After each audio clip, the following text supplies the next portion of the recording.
Сәлем балалар, қалайсыздар? Бүгін әдебиеттік оқу 3-ші сынып 72-ші сабақты өтетін боламыз балалар. Сабақтың тақырыбы кейіпкер портреті. Балалар, бүгінгі сабақта барлық тапсырманы орындаймыз, сондықтан менімен бірге болыңыздар балалар. Ендеше берілген тапсырманы қарайық. Кейіпкер портреті, кейіпкерлердің портретін сипаттайсың. Бірінші, Міржақып Дулат туралы не білесің? Бір-біріңе 3 сұрақ қойып, ой бөлісіңдер. Бірінші, Міржақып Дулатов қай жылы дүниеге келген? Екінші, ол кім? Үшінші, қандай шығармалары бар екен балалар, иә? Ал бізде балалар екінші тапсырма мәтінді оқы делінген. Аяулы жақан, Міржақып менен көп кіші, әрі інім, әрі баламдай қолымызда тәрбиеленді. Дәне шешелері баласын апыл-тапыл жүре бастағанда арқасынан түсірмей, ауыл сыртында молдадан оқып жатқан шәкірттердің жанына барады екен.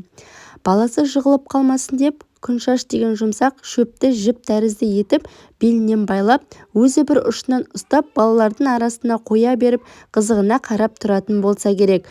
Олардың қағаз қаламдарына жарамастан, баласы көрген шешесі мәз болып, менің жанымда ері жетіп, оқымысты болады, көрген аян түсім бар, сол келет деп қуанады екен. Бірақ анасы Денештің өмірі ұзақ болмады. Міржақып бар болғаны 2 жасқа толғанда жетім қалды. Міржақып өзі қатарлас балалардан бойы аласа дау болып өсті. Бірақ денесі тығыршықтай, жұмыр, шапшаң қимылды болды. Үстін таза ұстап жинақы жүретін. Әкеміз Міржақыпты жастайынан оқуға береді. Оның алғаш сауатын ашқан кісі Мұқан Тоқтыбаев Міржақып ауыл мектебін үздік бітіріп, оқуын әрі қарай жалғастырып, Торғайдағы 2 жылдық мұғалімдер училищесіне түсті. Мұны бітіргеннен кейін де өзі білімін толықтыру үшін көп ізденетін. Сол кездегі белгілі орыс татар жазушыларының кітаптарын оқитын. Газет беттерінде жарияланып жүрген 2 кісінің жазғандарын қатты ұнататын. Авторларын сырттарынан ғана білетін. Бұл кісілердің бірі ақын Ахмет Байтұрсынов, екіншісі белгілі қайраткер Әлихан Бөкейханов болды. Міржақыптың бар арманы осы 2 ағасымен кездесуі еді. Оның тұңғыш өлеңдер жинағын Оян қазақ атымен жарық көрген. Міржақып қолына кітабын тиісімен ең алдымен өзіме, одан кейін туыстарға сыйлыққа таратқан болатын. Қуанышым қойныма сыймай, барлық ағайын жекжаттарының басын қосып, мал шалып, өзімше той жасадым. Оян қазақ қолдан қолға тимей, аз уақыттың ішінде тез тарап кетті.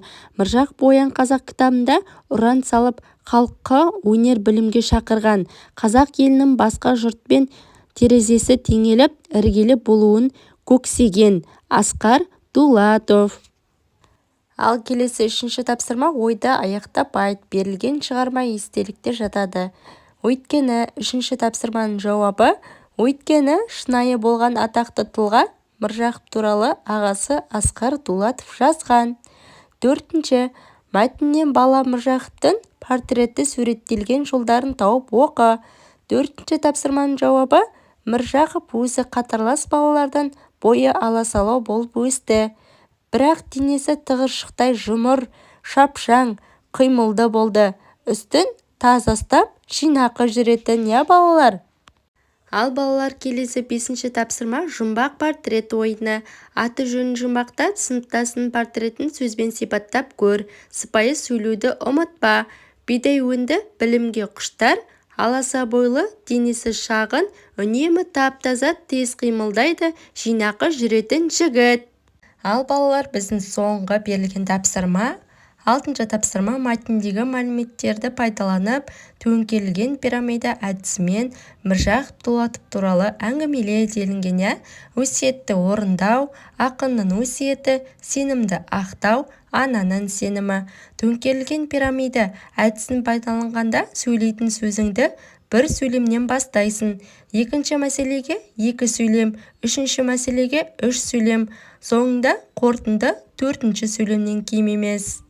Ендеше балалар, 1-ші ананың сенімі, анасы Міржақыпты оқымысты болады деп сенді.